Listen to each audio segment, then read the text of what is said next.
चलिए पर्सोनिफिकेशन हम लोग अब आगे बढ़ते हैं, ध्यान रखेगा। तो पर्सोनिफिकेशन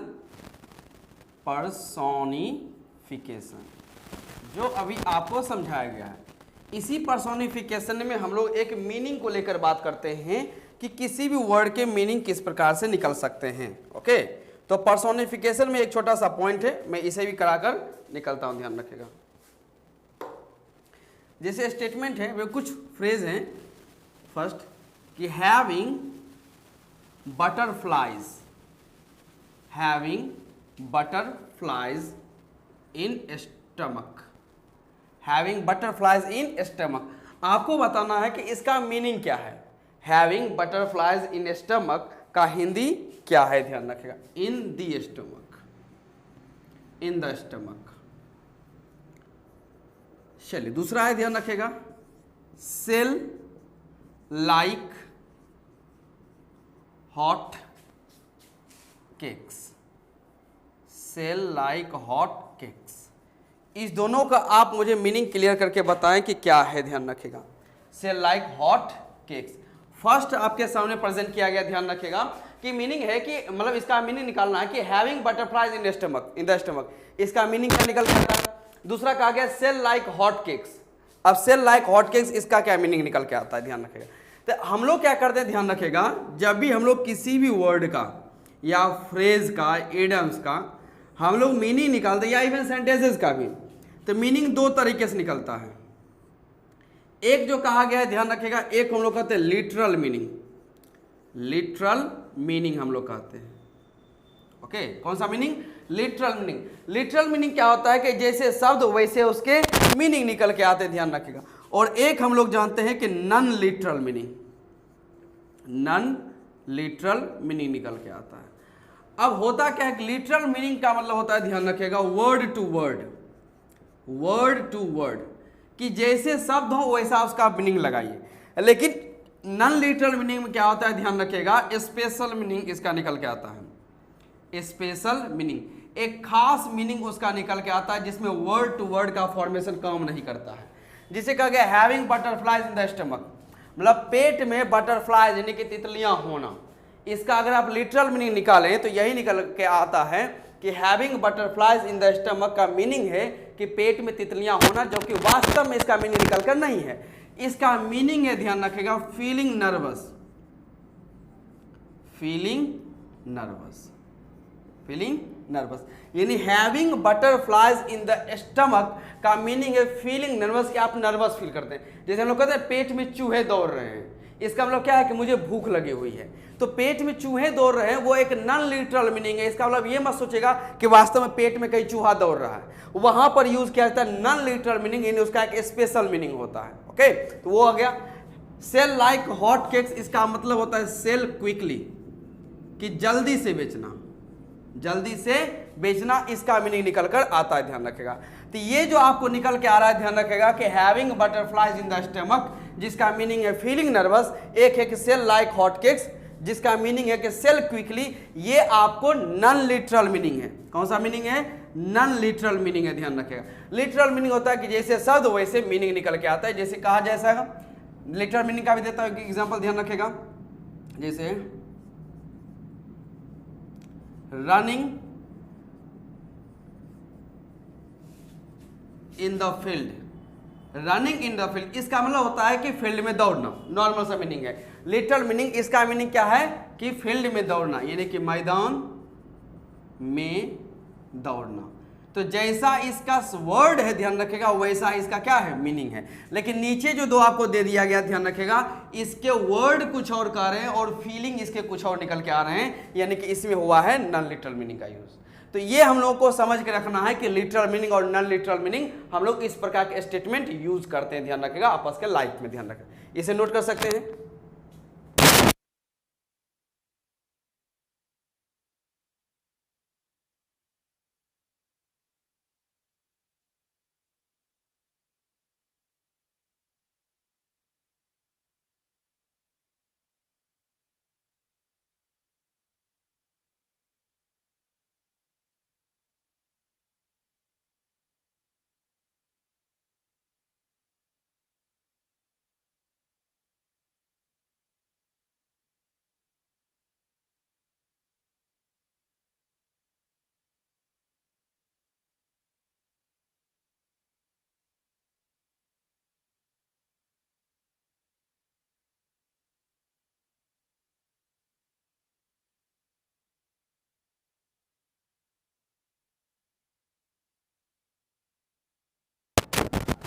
चलिए इसे इरेज करते हैं। तो पर्सोनिफिकेशन में एक थोड़ा सा मीनिंग मुझे बताना था जो मैंने बता दिया, ध्यान रखिएगा।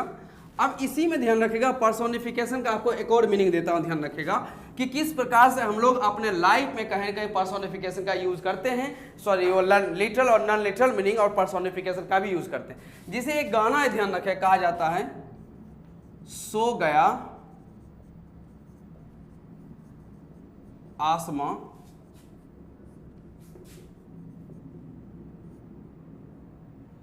क्या गाना था, एक मिनट। सो गया है जहां, सो गया है जहां, सो गया आसमां, सो गया आसमां, सो गई सारी मंजिलें, सो गई सारी मंजिलें। ये गाना है, ध्यान रखिएगा कि सो गया है जहां, सो गई, सो गया है जहां, सो गया आसमां, सो गई सारी मंजिलें। मैं सुना के देखा था आपको।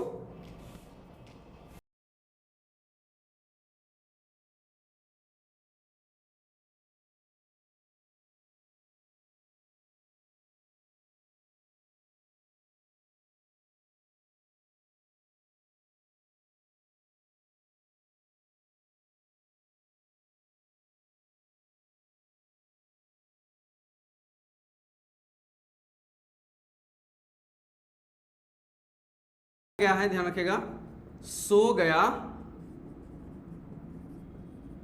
है रास्ता, है ना मीनिंग।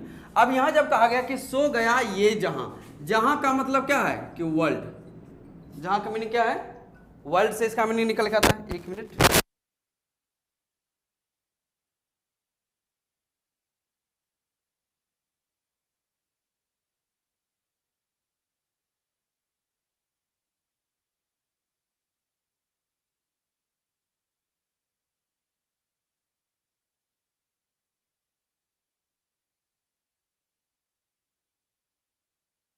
चलिए अब इसका मीनिंग निकाल के देखते हैं। ध्यान रखिएगा, ये गाना तो है, ध्यान रखिएगा।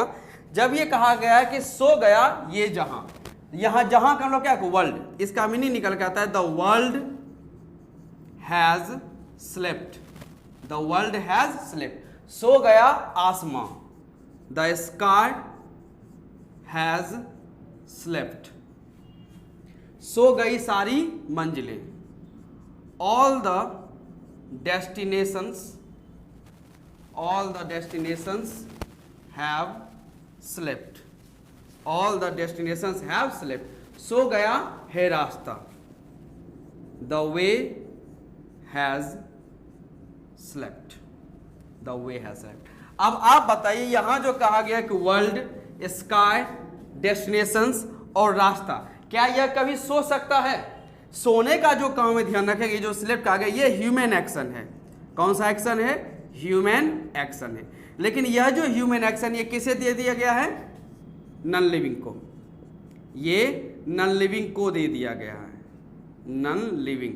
यानी कि जब आप ह्यूमन एक्शन नॉन लिविंग को देते हैं उसी को हम लोग क्या कहते हैं? पर्सोनिफिकेशन कहते हैं। और ऐसा हम लोग गानों में और अपने लाइफ में हम लोग कहीं ना कहीं यूज करते रहते हैं। ध्यान रखें, और कितना खूबसूरत गाना है ये, ध्यान रखें, जिसका मीनिंग में कहीं ना कहीं ऑब्वियसली पर्सोनिफिकेशन का यूज किया गया। ध्यान रखेगा, नोट कीजिए इसे।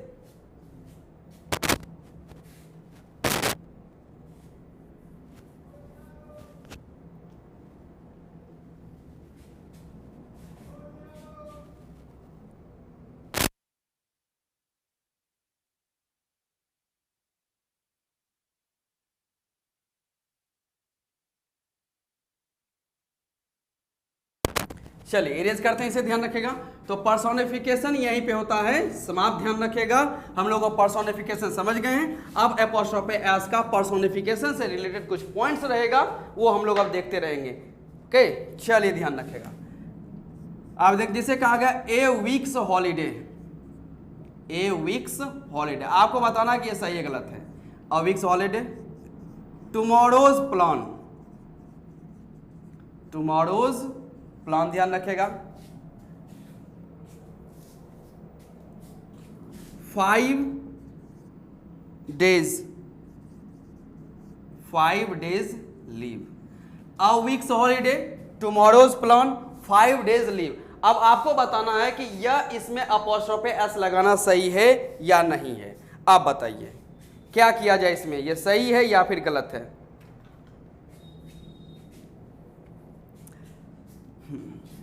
सिक्स डेज जर्नी, 6 दिनों की यात्रा। Okay, days journey. अब यहां देखते हैं, कहा गया हॉलीडे। किसका हॉलीडे? वीक का, मतलब एक सप्ताह का के हॉलीडे की यहां बात की गई, ध्यान रखिएगा। तो आप बताइए यहां जो हॉलीडे है, हॉलीडे यहां किसके लिए यूज किया गया है? वीक के लिए यूज किया गया है। प्लान किसके लिए यूज किया गया है? क्या टुमारो के लिए यूज हुआ? ध्यान रखिएगा। लीव, छुट्टी, LEAVE, लीव क्या ये डेज के लिए यूज किया गया है? दिनों के लिए। जर्नी, JOURNEY, जर्नी मीन्स यात्रा, क्या इसका भी यूज डेज के लिए किया गया है? तो ऑब्वियसली कोई भी सप्ताह कभी छुट्टी पर नहीं जा सकता है, आने वाला जो कल है उसका कोई प्लान नहीं हो सकता है, दिन कभी छुट्टी पर नहीं जाता है या दिन कभी जर्नी पर नहीं जाता। क्या हमने सुना है, ध्यान रखेगा, कि कोई कभी संडे जो है इस वीक नहीं आएगा, वो अगले वीक आएगा, क्योंकि इस वीक वो छुट्टी पर है। साल में 12 महीने होते थे इसमें, तो इस साल क्या होगा, ध्यान रखेगा, अगस्त का जो महीना है, ध्यान रखेगा, वो नहीं आएगा क्योंकि वो छुट्टी पर है। ऐसा कभी लॉजिक सुने? ध्यान रखेगा कि 5 दिन जो है, मतलब मान लो कि सोमवार से लेकर शुक्रवार तक ये जो दिन होते हैं ये छुट्टी पे चले गए हैं, ऐसा कभी सुनने को नहीं मिलता है। तो यहाँ वास्तव में जो कहा गया ए वीक्स हॉलीडे, एक सप्ताह की छुट्टी, तो छुट्टी पे कौन जाएगा? पर्सन जाएगा। तो यहाँ हॉलीडे कहीं ना कहीं पर्सन के लिए आया हुआ है। प्लान भी जब ये कहा गया टुमारोज प्लान, कल का प्लान, तो कल का प्लान मतलब क्या होगा? किसी व्यक्ति का प्लान है, ध्यान रखेगा। तो यहाँ पर्सन की बात हो रही है। छुट्टी पे लीव की बात किया गया है, 5 डेज लीव, 5 दिनों की छुट्टी, छुट्टी पे कौन जाएगा? पर्सन जाएगा। कहा गया 6 दिनों की जर्नी, तो जर्नी पे कौन जाएगा? पर्सन जाएगा।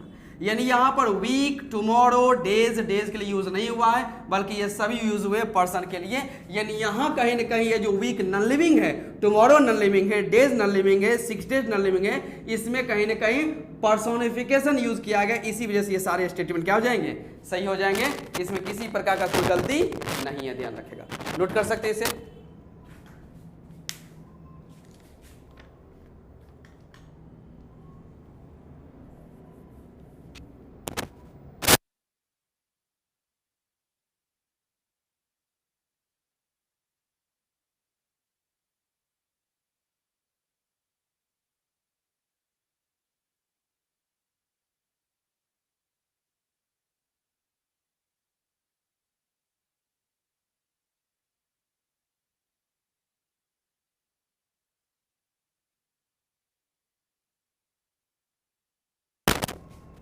चलिए इरेज करते हैं इसे।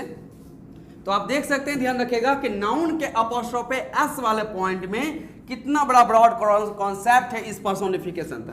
तो क्या कभी ऐसा हो सकता है कि नाउन में हम लोग जो अपॉस्ट्रोफे एस पढ़ रहे हैं, अगर मैं आपको पर्सोनिफिकेशन नहीं पढ़ाता तो क्या ये सीखना संभव था? रटना जरूर संभव था, लेकिन सीखना, कॉन्सेप्ट माइंड में आना संभव नहीं था। इसलिए कोई भी कॉन्सेप्ट को डील करने से पहले हमें किसी पॉइंट को, बैकग्राउंड को समझ लेना पड़ता है कि इसमें कौन सा लॉजिक यूज किया गया, ध्यान रखें।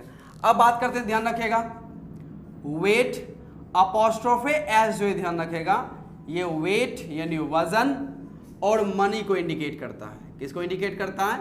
मनी को इंडिकेट किया है। जैसे कहा गया 8 tons weight, 8 tons weight, 5 tons weight, 5 tons weight, a rupee's worth, 1 रुपये की कीमत, 50 रुपीज, और सिर्फ अपॉस्ट्रोफ है और यहां डाल दिया गया है वर्थ। अब ये समझते हैं कि इसमें क्या कहा गया है, ध्यान रखिएगा। तो वेट, जब ये कहा गया अ टन वेट, तो वेट यहां किसके लिए आया हुआ है? टन के लिए। क्योंकि 1 टन का वजन जो हम लोग वस्तु मापते हैं, ध्यान रखेगा, उसमें जब कहते हैं 1 टन हुआ, तो 1 टन वास्तव में किसका? वो उस वस्तु का खुद का है, उस वस्तु का खुद का, ध्यान रखेगा। तो जब भी आप कभी वेट या मनी को इंडिकेट करते हैं तो 8 टन वेट, तो वेट कहीं ना कहीं इसी टन से रिलेटेड है, ध्यान रखिएगा। 1 टन होने का मतलब ये वजन हो गया, 5 टन होने का मतलब ये वजन हो गया, 1 रुपया होने का मतलब उसकी कीमत हो गई, ध्यान रखें। 50 रुपये कहने का मतलब एक ही कीमत हो गई। यानी कि जब आप पहला वाला अगर कोई वर्ड, ग्रुप ऑफ वर्ड्स या वर्ड बोलते हैं तो ऑटोमेटिक उसमें दूसरा पोजीशन छुपा हुआ, ध्यान रखेगा। जैसे मैं कहूँगा 50 रुपये, तो ऑटोमेटिक 50 रुपये की वैल्यू। मैं कहूँगा 20 kg, तो 20 kg वजन, ध्यान रखिएगा। तो इसमें ज़्यादा लॉजिक दोहराने की जरूरत नहीं है। जो ही मैंने कहा 1 टन, वो क्या होगा वेट, 5 टन वेट, 1 रुपये तो उसकी कीमत होगी 50 रुपीज़, उसका मूल्य है, कोई ना कोई कीमत तो ही, ध्यान रखिएगा। इसी वजह से इन सब में अपॉस्ट्रोफ एस लगाना क्या था, सही। बस यहाँ देखिए अ टन सिंगुलर था तो अपॉस्ट्रोफ एस लगा, लेकिन जब मैंने कहा 5 टन्स तो टन्स में यहाँ पर एस पहले आ गया प्लूरल में, इसलिए सिर्फ हम लोग अपॉस्ट्रोफे का यूज करेंगे, एस का यूज करेंगे नहीं। अगर 5 टन्स इस प्रकार से लिखते हैं 5 टन्स और फिर एक और एस लगा देते हैं और तब लिखते हैं 5 टन्स वेट, तो यह पैटर्न बिल्कुल क्या हो जाएगा, गलत, क्योंकि यहाँ पर हिसिंग साउंड निकल के आएगा। क्योंकि टन्स में पहले से एक एस है और आपने अपॉस्ट्रोफे एस वाला एक और एस लगा दिया, तो यहाँ पे क्रिएट हो जाएगा हिसिंग साउंड, हिसिंग साउंड। और हिसिंग साउंड क्रिएट होने का मतलब होगा कि यह गलत होगा। सेम एज आ रुपीज वर्थ, 1 रुपये कीमत, बिल्कुल सही है। लेकिन जब आप कहते हैं 50 रुपीज, क्या कहते हैं 50 रुपीज, 50 रुपीज, तो रुपीज पहले से प्लूरल है, इसलिए इसमें सिर्फ अपॉस्ट्रोफे लगेगा, एस लगाने की जरूरत नहीं है, इसलिए लिखा गया 50 रुपीज वर्थ। ध्यान रखिएगा, नोट कीजिए इसे।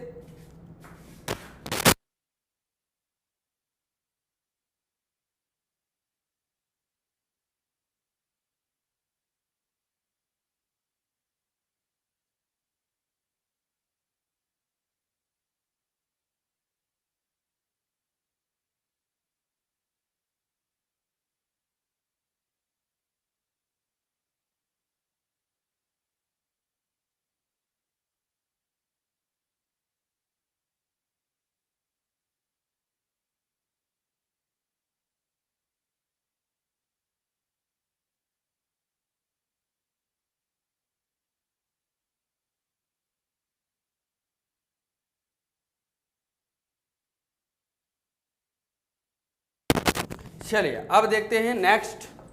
ये भी अभी हम लोग सिर्फ और सिर्फ अपॉस्ट्रोफे एस पढ़ रहे हैं, ध्यान रखिएगा। और अपॉस्ट्रोफे एस में कॉन्सेप्ट बहुत सारे हैं और समझने लायक हैं, तो हम लोगों को थोड़ा सब्र रखना है और आराम से नाउन समाप्त करना है, क्योंकि नाउन में अपॉस्ट्रोफे एस ये कैसा चैप्टर है, ध्यान रखिएगा। टॉपिक या कॉन्सेप्ट कर सकते हैं जो डिटेल में चलेगा, इसके बाद नाउन समाप्त हो जाएगा, तो हम लोग नाउन समाप्ति की तरफ हैं। अब कॉन्सेप्ट बनाते हैं, ध्यान रखिएगा कि कंपाउंड नाउन, कंपाउंड नाउन को किस प्रकार से हम लोग अपॉस्ट्रोफे एस से रिलेट करेंगे। अपॉस्ट्रोफे एस से हम लोगों को इसे रिलेट करना है, किसको, कंपाउंड नाउन को। जैसे कंपाउंड नाउन में आपको समझाया गया है कि ब्रदर इन लॉ, है ना, याद है कुछ आ रहा है, brother in law, father in law, father in law, ध्यान रखें। इसका मैंने कहा था, ध्यान रखिएगा, अगर हम लोग इसका प्लूरल बनाते हैं, क्या बनाते हैं, प्लूरल, तो मैंने कहा था कि ब्रदर इन लॉ का प्लूरल किसमें एस लगाना पड़ेगा, ब्रदर में, क्योंकि मेन यही है, ध्यान रखिएगा। तो इसका प्लूरल बनता है brothers in law, brothers in law इसका प्लूरल है। Same as father in law का प्लूरल बनाना रहेगा, तो हम लोग लगाते हैं एस फादर में, तो स्टेटमेंट बनता है कि फादर्स इन लॉ। तो ब्रदर इन लॉ का प्लूरल हुआ brothers in law, father in law का प्लूरल हुआ फादर्स इन लॉ। ये मैंने आपको नंबर, नाउन का जो नंबर टॉपिक था उसमें मैंने सिंगुलर प्लूरल के सेंस में ये मैंने आपको करवा दिया है। लेकिन हमें इसमें ध्यान रखिएगा प्लूरल का सेंस नहीं लेना है, हमें लेना है अपॉस्ट्रोफे एस। जैसे बात की जाएगी, ध्यान रखिएगा, फादर के हेल्थ की, फादर के हेल्थ की बात की गई, पिताजी का स्वास्थ्य, पिताजी के स्वास्थ्य जो भी कह सकते हैं, इसमें अपॉस्ट्रोफे एस जब लगाएंगे हम लोग लिखेंगे फादर्स, फादर अपॉस्ट्रोफे एस, हम लोग लिखेंगे हेल्थ, फादर्स हेल्थ का आ जाएगा। सेम एज आते हैं ब्रदर, कि ब्रदर का जब हम लोग जॉब कहेंगे कि ब्रदर का जॉब, यानी ब्रदर की नौकरी, तो उस जॉब पर अधिकार किसका, ब्रदर का, तो अपॉस्ट्रोफे एस लगा जाएगा, तो ब्रदर्स जॉब। तो फादर के जब हेल्थ की बात की जाएगी तो फादर्स हेल्थ, ब्रदर के जब जॉब की बात की जाएगी तो ब्रदर्स जॉब आएगा, यानी अपॉस्ट्रोफे एस फादर में और यहाँ पे ब्रदर में लगाते हैं, कोई शक नहीं। अब यहां से आते हैं, ध्यान रखेगा, कंपाउंड नाउन में अपॉस्ट्रोफे कहां लगेगा। अब यहां कहा गया जैसे फादर का हेल्थ तो फादर्स हेल्थ हो गया, वहीं फादर के जगह फादर इन लॉ रहे, father in law.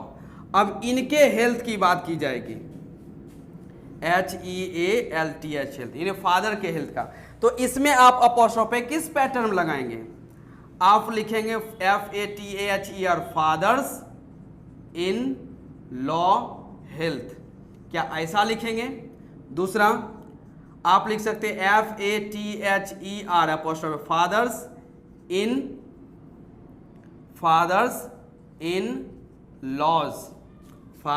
In law's health, ये कहा गया, ध्यान रखेगा। या आप ऐसा बनाएंगे, ध्यान रखेगा, तीसरा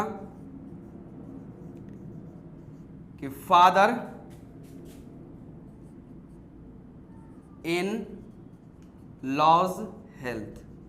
कौन सा आपके नजर में सही होना चाहिए और क्यों सही होना चाहिए? चलिए, तो फादर इन लॉ का हेल्थ, जैसे फादर का हेल्थ हुआ फादर्स हेल्थ, ब्रदर का हेल्थ जॉब हुआ ब्रदर्स जॉब, तो फादर इन लॉ का जब हेल्थ के बारे में बात किया जाएगा तो क्या होगा इस तीनों ऑप्शन में से? पहले नोट कीजिए, मैं ऊपर वाला यहां से यहां तक मिटा दूंगा, फिर मैं इसको मैं ऊपर ले जाके इसको मैं डिस्क्राइब करूंगा। नोट कीजिए इसे।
चलिए, इसे इरेज करता हूं, ध्यान रखें ऊपर से।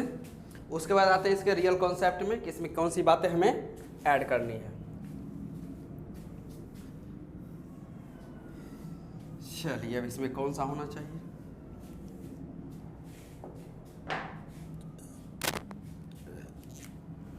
चलिए, अब इसको मैं यहां समझाता हूं। जैसे बात किया गया ब्रदर इन लॉ,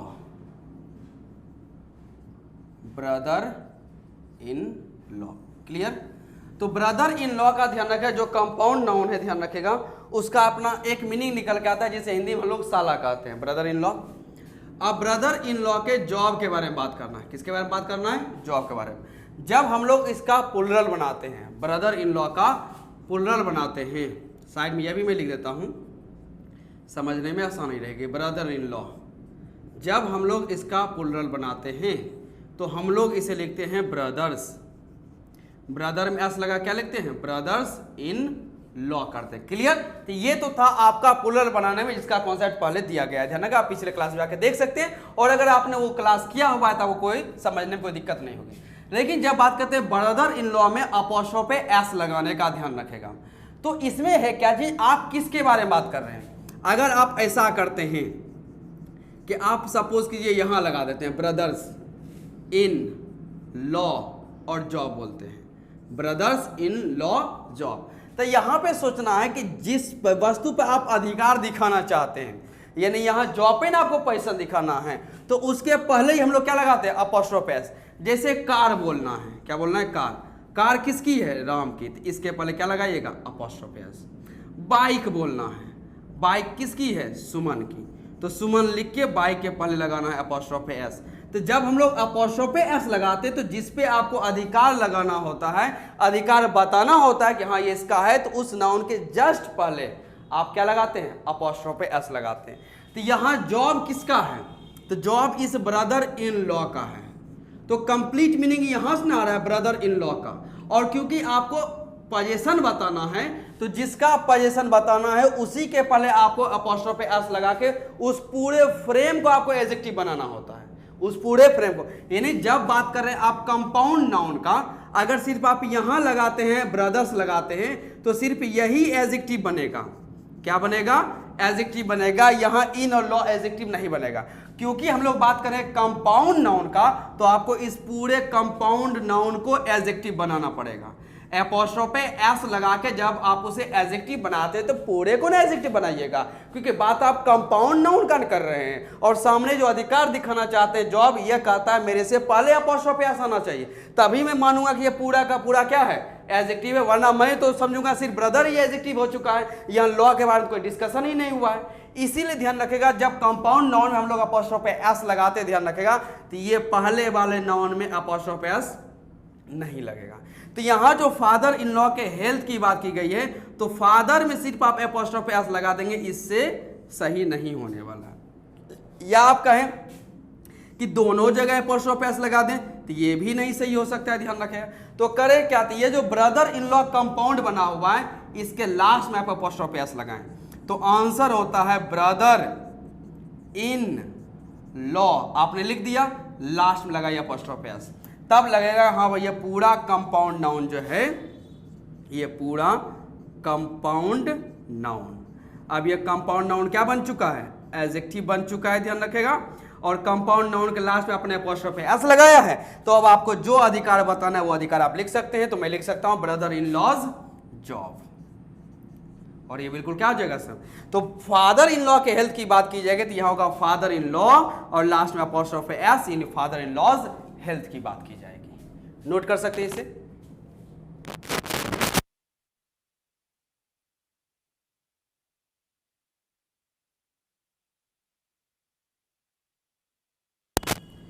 चलिए मिटाते हैं इसे, ध्यान रखेगा। तो ये कंपाउंड नाउन में ध्यान रखेगा तो सोचिए सिर्फ कंपाउंड नाउन में एपोस्ट्रोफे एस लगाने में इतना हमें समझना पड़ता है, वरना मैं नॉर्मली आपको एक लाइन में लिख के नियम के फॉर्म में आपको मैं बता सकता था कि बउआ कंपाउंड नाउन जब भी दिखे तो लास्ट में एपोस्ट्रोफे एस लगाना। क्यों लगेगा, कैसे हुआ, इसका कोई रीजन मैं नहीं बताता, सिर्फ कहता कि बउआ कंपाउंड नाउन के लास्ट में एपोस्ट्रोफे एस लगा दीजिए, नियम खत्म हो गया। लेकिन इस नियम के खत्म होने में आपको समझ में 0 सन्नाटा आता, यानी कुछ नहीं आता।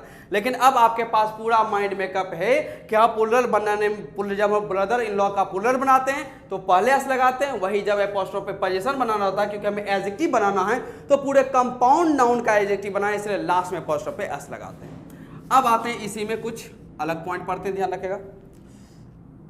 जैसे स्टेटमेंट है कि somebody has come, somebody has come, तीनों वर्ड का पार्ट्स ऑफ स्पीच लिखिए। somebody has come में तीनों वर्ड का पार्ट्स ऑफ स्पीच।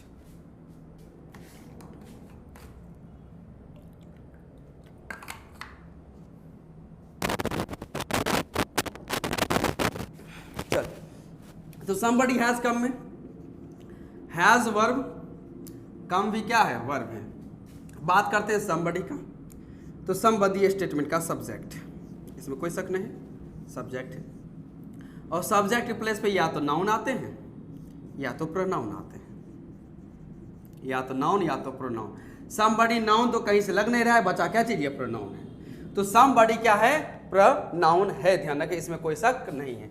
लेकिन अब ये प्रोनाउन है तो किस प्रकार का प्रोनाउन है, ये तो मैंने कह दिया कि ये प्रोनाउन है। कौन सा प्रोनाउन है, आप कहेंगे सर ये नाउन केस में, ध्यान रखेगा सर आप ये प्रोनाउन कहाँ से ला दिए, कहीं से भी लाए हो समझो, इसलिए मैंने आपको स्टार्टिंग में ही पार्ट्स ऑफ स्पीच करवा दिया था, क्योंकि अगर मैं नाउन प्रोनाउन एडजेक्टिव किसी की भी मैं चर्चा करूं तो आपको कोई कंफ्यूजन ना रहे, ध्यान रखेगा। अब यहाँ कहा गया, जब ये कहा गया somebody has come कि कोई आया है, कोई आया है, कोई गया है, तो इसमें क्या है कि यह जो प्रोनाउन है ये तो कंफर्म ही नहीं पता चल रहा है कि कौन आया है, बस इतना कहा गया कि somebody has come, कोई तो आया है, कौन आया इसके बारे में कोई जानकारी नहीं, निश्चित जानकारी नहीं है। यानी यहाँ प्रोनाउन जो ये इंडेफिनिट है, क्या है, ये इंडेफिनिट प्रोनाउन है और ये इंडेफिनिट यानी अनिश्चित है, इसी वजह से हम लोग इसे कहते हैं indefinite pronoun, indefinite pronoun, indefinite pronoun हम लोग कहने का काम करते हैं, इसमें कोई शक नहीं, ध्यान रखेगा। अब इसी से जुड़े कुछ वर्ड से ध्यान रखेगा, जैसे सम,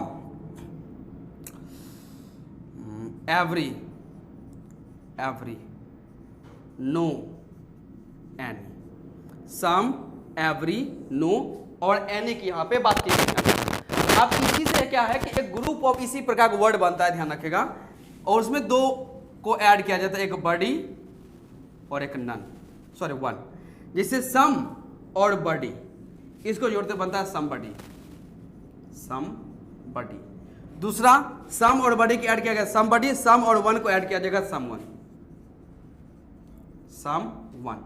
इसी प्रकार से आते हैं everybody, everyone, everybody, everyone, nobody, no one, nobody, no one, anybody, anyone, anybody और anyone। ये हम लोगों का एक ग्रुप बनता है।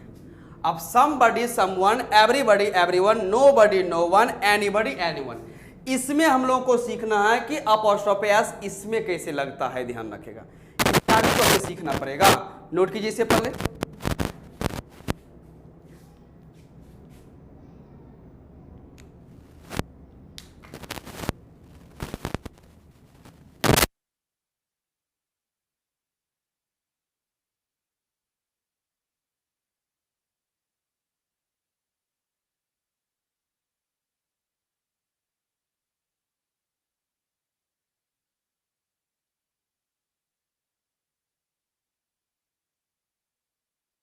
चलिए इसे मिटा दें, ध्यान रखिएगा।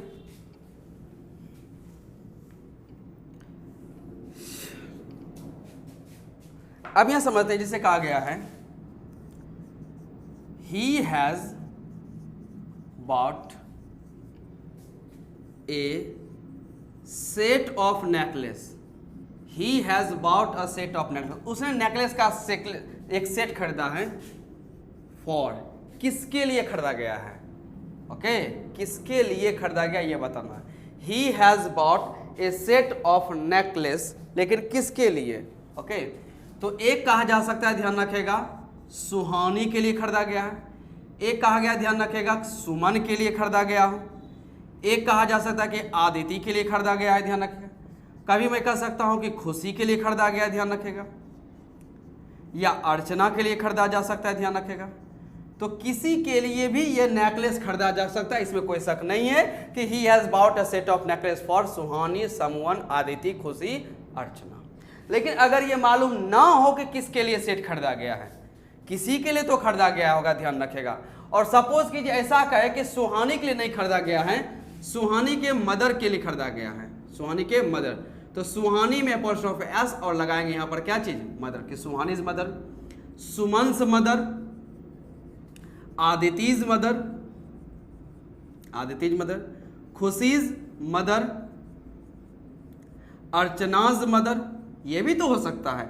या तो नेकलेस का सेट या तो सुहानी, सुमन, आदिति, खुशी, अर्चना के लिए खरीदा गया, या उनके रिलेशन, उनका एक पोजीशन बता दिया गया कि हाँ उनके सबके माँ के लिए खरीदा गया।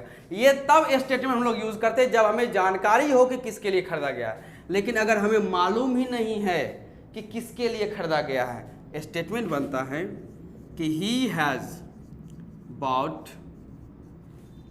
ए set of necklace, he has bot A set of necklace for, किसके लिए खरीदा गया है, तो यहां मैं लिखता हूं फॉर समबडी, फॉर समबडी, कि किसी के लिए तो खरीदा गया है। He has bot A set of necklace for somebody. लेकिन अब इसमें हुआ कि समबडी किसी के लिए खरीदा गया, लेकिन एक हम लोग को जानकारी रहता है कि किसी के लिए मां के लिए खरीदा गया है। ये नहीं पता कि किसकी मां के लिए खरीदा गया, लेकिन हाँ किसी के मां के लिए जरूर खरीदा गया।